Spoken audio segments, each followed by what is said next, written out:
Welcome to the Reconnection Club podcast, the show that helps parents heal troubled relationships with their adult sons and daughters. I'm your host, psychotherapist Tina Gilbertson. Each week, I'll offer you compassion, clarity, and personal development tips designed to help you reconnect, not only with your child, but with yourself. Now let's get started. Estrangement from an adult child or children hurts. I know that's not news to you. What might be news is what that hurt comprises. There's a long list of emotions parents may experience when adult children create distance, and I'm going to enumerate some of those in this episode. You might wonder, why does it matter which emotions you're feeling during estrangement? How does that help you? And you know I try to offer information that does help you in every single episode of this podcast. So please believe that identifying and labeling your emotions accurately will help you. It's called emotional literacy, and it enables all of us to understand ourselves and others better. And just naming the emotions you're feeling can make them less overwhelming and more manageable. We all want to know that our experience makes sense. You may not know exactly what's going on in the mind of your estranged adult child, but you can know what you're feeling and why. As a therapist, I also want to normalize any feelings you may be having, especially ones that make you question your own goodness. That's a layer of suffering you don't need on top of the pain of estrangement. I can't talk about every possible emotion, but let's visit a few common ones. And my remarks about these are my opinion, for whatever that's worth. There are other interpretations and other things to think about with all of these. First, sadness and grief are the emotions that may be easiest to understand when your adult child is estranged. Even though the sadness and grief may be gut-wrenching, at least they make sense to your heart and your head. Your child is gone and you don't know whether or when they'll be back, so of course you're sad. Of course you're grieving. In every estrangement, no matter how long it lasts, there is loss. You've already lost the security of the relationship and the certainty that nothing will ever come between you. That loss is real. It's not just a possibility, and it's not ambiguous. So you can grieve a loss of security and certainty in the relationship with your child.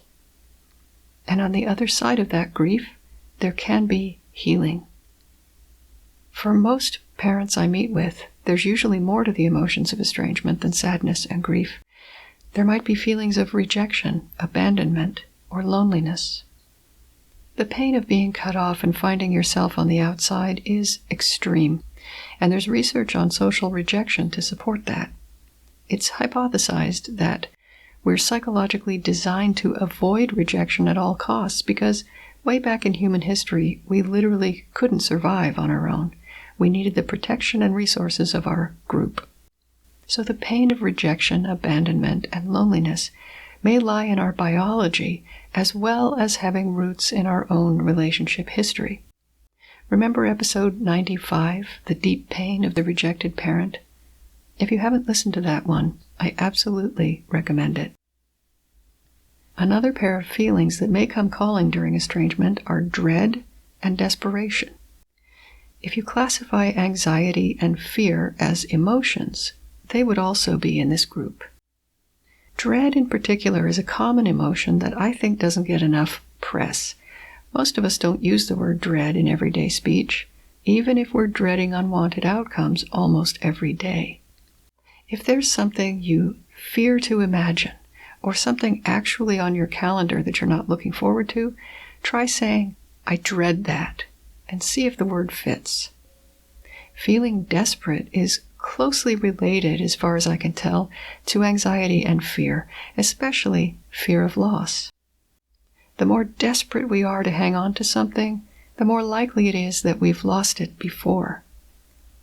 For example, when children are criticized relentlessly and not made aware of their good points, they may grow up desperate to protect their reputation in the eyes of others. The good reputation they fear losing is one they never got a chance to build with themselves in the first place because of the lack of balance in the feedback they received. losses in childhood sometimes go underground and turn into fears of losses in adulthood.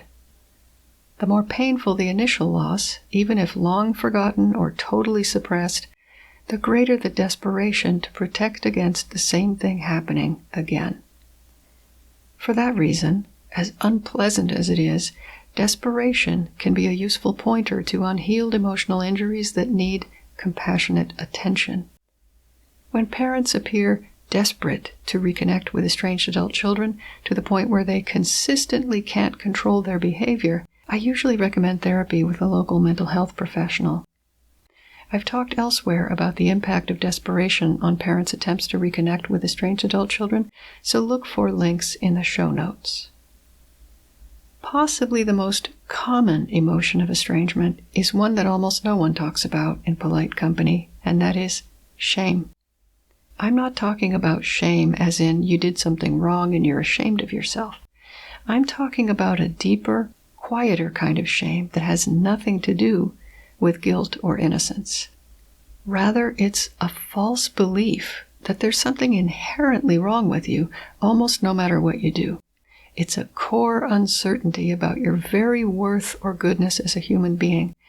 And although it's always present, it's very hard to get at for the purposes of resolving and healing it.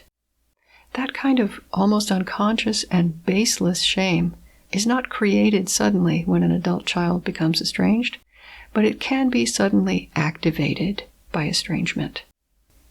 Feeling shame about one's very self is one of the absolute worst experiences we can have because it amplifies so many other painful feelings, especially rejection. That deep, baseless shame is such an awful feeling that some people will do almost anything to avoid it.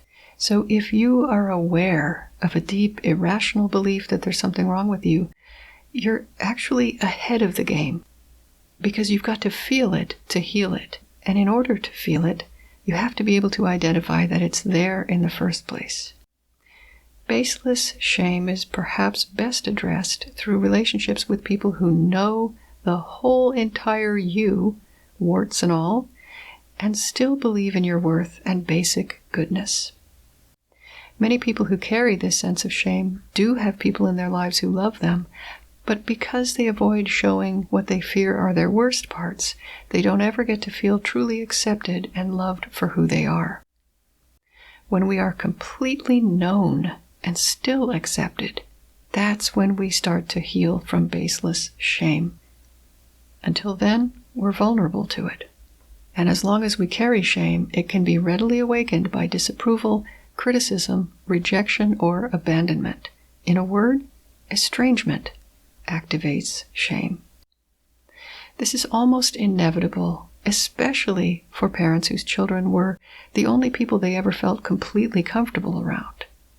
Estrangement by one's own child, for many parents, represents their worst fear about themselves come true.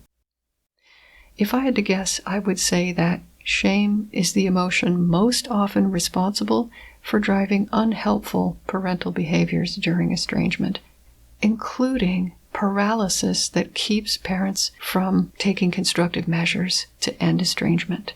That's how powerful it is. Getting a handle on shame, working on self-acceptance with a therapist or another trusted, caring person is the most important step toward reconciliation for many unwillingly estranged parents. In the next episode, I'll name a few more emotions of estrangement. But in the meantime, remember that as long as you are feeling anything, positive emotions are also available to you, even during estrangement. Please see my book, Constructive Wallowing, for details on how embracing negative emotions makes more room for the good stuff. Until next time, remember that you are a loving, lovable, and still growing human being. So please take good care of yourself. Bye for now.